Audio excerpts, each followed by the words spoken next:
আসসালামু আলাইকুম। নুসৈব ইসলাম কম্পিউটার একাডেমির পক্ষ থেকে আজকে ভিডিওতে স্বাগত জানাচ্ছি। আমি মোহাম্মদ নজরুল ইসলাম। আশা করি আপনারা সবাই ভালো আছেন। আমি আলহামদুলিল্লাহ ভালো আছি। শুরু করতে যাচ্ছি এমএস ওয়ার্ডের ষষ্ঠ ক্লাস। ষষ্ঠ ক্লাসে থাকবে পেজকে ডিজাইন করা, নিচে একটি পেজ নেওয়া, লেখাকে এক পেজ থেকে অন্য পেজে নেওয়া, রো কলাম নিয়ে টেবিল তৈরি করা, টেবিলকে অটো ডিজাইন করা, ড্রোর টেবিল দিয়ে টেবিলকে ডিজাইন করা এবং ইরেজার টুল দিয়ে রো কলাম মোছা। তাই দেরি না করে চলুন ক্লাসটি শুরু করা যাক। আপনাদের কাছে রিকোয়েস্ট থাকবে, যারা আমার চ্যানেলটি এখনও সাবস্ক্রাইব করেন নাই অবশ্যই সাবস্ক্রাইব করবেন, পাশে থাকা বেল আইকনটি অন করে দিবেন। ধন্যবাদ সবাইকে। আসসালামু আলাইকুম।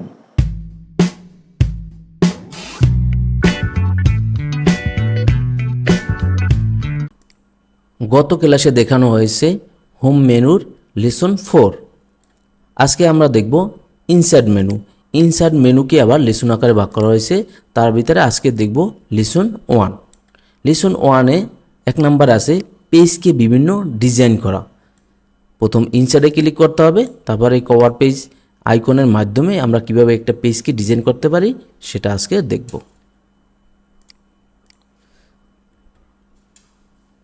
প্রথমে আমাকে ইনসার্টে যাইতে হবে, যাওয়ার পর এখান থেকে কভার পেজে ড্রপ ডাউনে ক্লিক করতে হবে।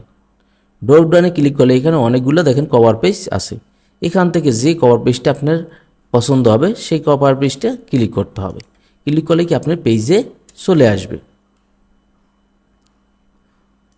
চলে আসার পর এখান থেকে এই যেগুলো আছে এগুলো আপনি ডিলিট করে দেবেন।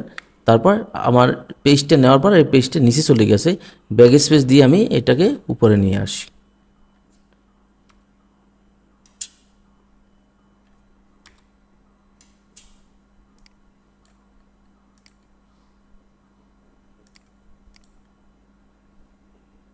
এরকমের ডিজাইনের কভার পেজটা চলে আসবে। আপনি প্রিন্ট দিলে, আপনি যদি প্রিন্ট দেন, যদি কভার পেজটা প্রিন্ট দেওয়া হয় তাহলে কি এই রকমের ডিজাইনের চারপাশে যে ডিজাইন আছে এই ডিজাইনের পেজটা প্রিন্ট হবে। এটা হলো কভার পেজ নেওয়া। এখান থেকে আপনি অন্যটাও নিতে পারবেন। যে কোনো একটি কভার পেজ আপনি ইচ্ছে করলে এখান থেকে নিতে পারবেন। যে আমার এটা ভালো লাগে না, এটা ভালো লাগছে, এটা ভালো লাগে না, এটা ভালো লাগছে, আপনি ইচ্ছে করলে এখান থেকে নিতে পারবেন।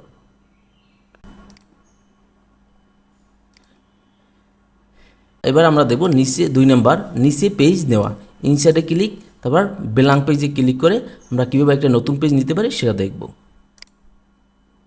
যেমন আমার এই একটা সিভি তৈরি করা হয়েছে, এখন লেখা শেষ। এখন আমার নিচে একটা লেখা শেষ হলে অটোমেটিকলি আপনার নিচে পেজ চলে আসবে, অটোমেটিকলি চলে আসছে। কিন্তু আমি চাইতেছি যে আমার লেখা এই পর্যন্ত শেষ, এখন আমরা কিভাবে নিয়ে আসব, আর কোনো লেখা নাই, তখন কি করবেন? তখন আমাকে ইনসার্টে ক্লিক করতে হবে। এই ব্ল্যাঙ্ক পেজে ক্লিক করলে কি আমার একটা নতুন পেজ চলে আসবে। এইটা আপনি অন্যভাবেও নিতে পারেন, এটা দুইভাবে নেওয়া যায়।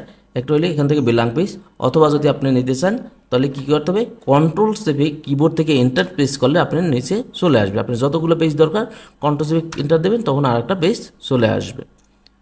তো এভাবেই আমরা আসলে ব্ল্যাঙ্ক পেজ নিয়ে থাকি। আমার দরকার নাই তাহলে ডিলিট দিবেন কিভাবে? ঠিক যেখানে লেখা শেষ ওখানে মাউস পয়েন্টটা ক্লিক করলে কার্সরটা ওখানে চলে আসবে। কিবোর্ড থেকে যদি ডিলিট প্রেস করেন নিচেরগুলো কি আপনার ডিলিট হয়ে যাবে। এর বাড়তি কোনো কাজ নেই। এবার আমরা দেখব কোনো লেখা এক পেজ থেকে অন্য পেজে নেয়া। ইনসার্টে ক্লিক, পেজ ব্রেকের মাধ্যমে কীভাবে লেখাকে এক পেজ থেকে অন্য পেজে নেওয়া যায় সেটা দেখব।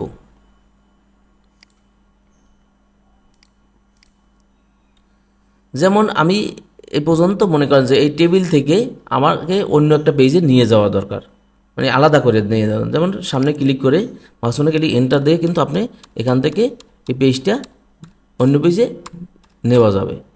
এই কাজটাই আমি সংক্ষেপে কীভাবে করব সেটাই হলো পেজ ব্রেকের কাজ। যেমন আমি যেখান থেকে আলাদা করতে চাচ্ছি লেখাটা, তার আগে আমার কার্সারটা রাখতে হবে। তারপর পেজ ব্রেকে ক্লিক করলে দেখেন এক ক্লিকে আপনি অন্য একটা পেজে চলে আসবে। আপনি এন্টার দিয়েও নিতে পারেন, অথবা কি পেজ ব্রেকের মাধ্যমেও নিতে পারেন, কাজ একই। তো এভাবেই আমরা একটা পেজ ব্রেকের মাধ্যমে লেখাকে এক পেজ থেকে অন্য পেজে নিয়ে থাকি। এবারে দেখব রো কলাম নিয়ে টেবিল তৈরি করা। ইনসার্টে ক্লিক করতে হবে, তারপরে টেবিল আইকনের মাধ্যমে কিভাবে রো এবং কলাম নিয়ে টেবিল তৈরি করা যায় সেটা এখন দেখব। যেমন এরকমের একটা টেবিল আমরা কিভাবে করব সেটা দেখব। এখানে আগে আমাকে চিনতে হবে রো কোনগুলো, কলাম কোনগুলো। আমি যদি বলি হরিজন্টালভাবে যেগুলো আছে এগুলো হলো রো, আর ভার্টিক্যালভাবে যেগুলো আছে এগুলো কি কলাম।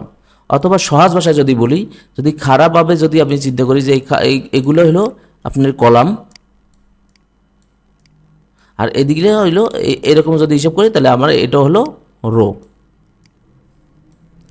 তার মানে এখানে কয়টা রো কয়টা কলাম আছে? এখানে কলাম আছে 1টা 2টা 3টা 4টা 5টা, আর রো আছে কয়টা? 1টা 2টা 3টা 4টা। আশা করি বুঝতে পারছেন।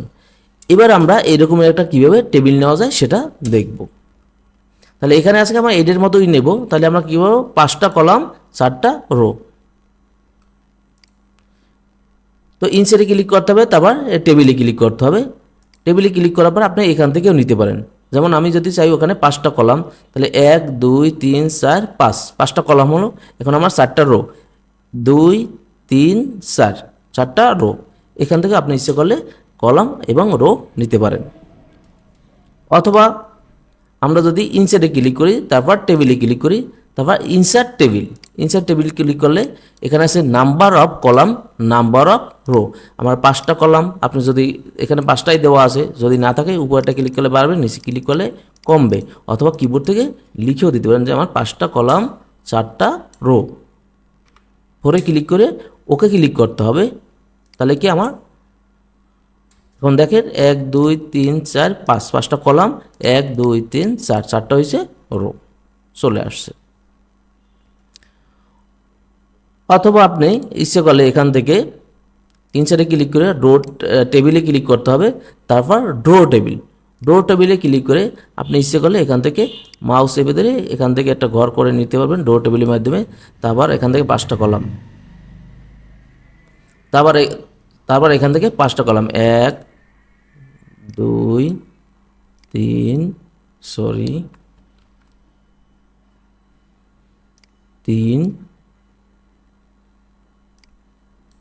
1 2 3 4 5টা কলাম হয়ে গেছে। এবার রো নেব আমরা 1 2 3 4।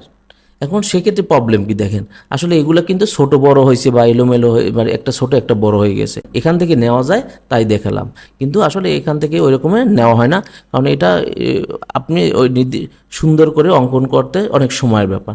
তাহলে এইভাবে আমরা মানে নেই না। তাহলে আমরা সহজে কীভাবে নেব আমরা সেটা দেখব।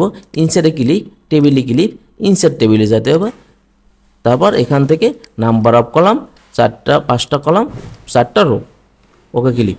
এইটাই হলো সবচেয়ে আর কি সহজ, আপনি এখান থেকেও নিতে পারেন। এটাই সবাই সবসময় কি ইউজ করে থাকে। তারপর ওকে ক্লিক করলে আপনার টেবিলটা চলে আসবে। এভাবেই আমরা রো এবং কলাম নিয়ে টেবিল তৈরি করে থাকি। এবার আমরা দেখব টেবিল অটো ডিজাইন করা। সিলেক্ট ডিজাইনে ক্লিক, তারপর এই আইকনের মাধ্যমে কীভাবে আমরা টেবিলকে ডিজাইন করতে পারি সেটা দেখব। তো দেখেন এখানে আছে অ্যারেঞ্জ পর্যন্ত। যখনই আমরা এই টেবিলটা সিলেক্ট করব তখনই কিন্তু আপনার ডিজাইন এবং লেআউটটা চলে আসবে। তাহলে আমরা প্রথমে দেখব ডিজাইনে ক্লিক করার পর এর নিচেই দেখেন যে এখানে অনেকগুলো ডিজাইন আছে। এখান থেকে যে ডিজাইনটা ক্লিক করবেন আপনি ওই টেবিলটা ওই ডিজাইনের হয়ে যাবে। এখন আপনি যদি আরও যে ডিজাইন নিতে চান তাহলে এই ড্রপ ডাউনে ক্লিক করতে হবে। ক্লিক করলে এখানে অনেক ডিজাইন আছে, যে ডিজাইনটা আপনার পছন্দ হবে ওই ডিজাইনে ক্লিক করলেই আপনার টেবিলটা ডিজাইন হয়ে যাবে। যেমন আমরা এটা নেব, ওকে সিলেক্ট করলে কি আপনার টেবিলটা এরকমের ডিজাইনের হয়ে যাবে। প্রিন্ট দিলে কি এরকমের ডিজাইনে আসবে। আপনি যদি কালারের নিতে চান তাহলে আপনি ইচ্ছে করলে কালারে নিতে পারবেন। এখান থেকে যে টেবিলটা আপনার পছন্দ হবে ইচ্ছে করলে আপনি এখান থেকে নিতে পারবেন। আবার আমার দরকার নাই তাহলে আবার কীভাবে বাদ দেবো, তখন এই ড্রপ ডাউনে ক্লিক করে এই যে 1 নম্বরে যেইটা আছে এটা ক্লিক করলেই আমার আবার স্বাভাবিকভাবে টেবিলটা চলে আসবে। এটাই হলো টেবিলকে অটো ডিজাইন করা। এবার আমরা দেখব ড্র টেবিল দিয়ে টেবিলে ডিজাইন করা। ডিজাইনে ক্লিক করতে হবে, তারপর ড্র টেবিল আইকনের মাধ্যমে কীভাবে আমরা একটা টেবিলকে ডিজাইন করি সেটা দেখব। আগেই বলছি যে আপনি এখানে অ্যারেঞ্জ পর্যন্ত আছে, যখন আমরা এই ভিতরে কার্সরটা রাখবো তখনই আপনার ডিজাইনটা চলে আসবে। তারপর আমরা দেখব এখানে ড্র টেবিল ক্লিক করলে একটা পেনের মতো আসবে। বাম পাশে দেখেন এখানে বিভিন্ন অপশন আছে, এই ড্রপ ডাউনে ক্লিক করতে হবে। এখানে দেখেন এই লাইনটা আপনি কীভাবে নিতে চান, যেমন ডাবল আছে, এরকম ড্যাশ ড্যাশ আছে, আপনি ডাবল আছে, এখানে এরকম বিভিন্ন ডিজাইন আছে টেবিলের। আপনি যে লাইনটার বিভিন্ন ডিজাইন আছে, যেমন আমি প্রথম লাইনটা যদি আমি ড্যাশ ড্যাশ নিতে চাই, এটা ক্লিক করে পেনের মতো আসবে।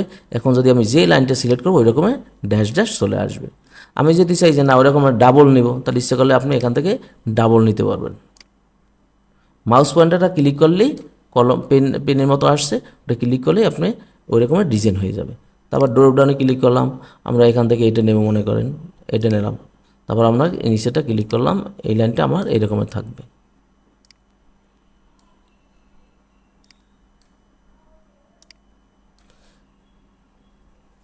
এরপর আবার দেখেন এখান থেকে আমরা সিঙ্গেল নিলাম, নেওয়ার পরে নিচেই আছে কি সিঙ্গেল লাইনটার কি মোটা করা। আমি যদি আরও মোটা করতে চাই, ইচ্ছে করলে আমরা এখান থেকে মোটা করতে পারবো। যেমন এইটা নিলাম, আমরা ইচ্ছে করলে এই লাইনটা কি মোটা দেবো, একটু হয়ে যাবে। এবার আপনি যদি ডিজাইনের মোটা করতে চান, যে আমি ড্যাশ ড্যাশ, তাও সম্ভব। এই ড্যাশ ড্যাশ ক্লিক করলে এখানে ড্যাশ ড্যাশের মোটা চিকন আসবে। এখান থেকে আপনি বিভিন্ন ডিজাইন করতে পারবেন। ডোর টেবিলের মাধ্যমে এরকমই ডিজাইন করা সম্ভব।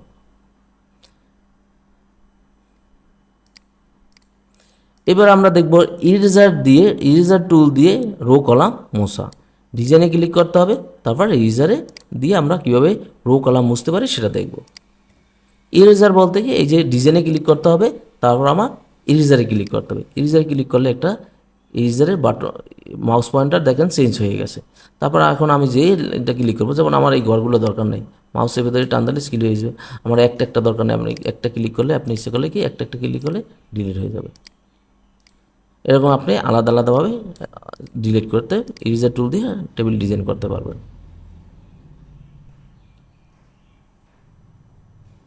টেবিলে আরও অনেক কাজ আছে, নেক্সট ক্লাসে আমরা লেআউট আছে, নেক্সট ক্লাসে আমরা লেআউট দেখলে আরও ক্লিয়ার হয়ে যাবেন।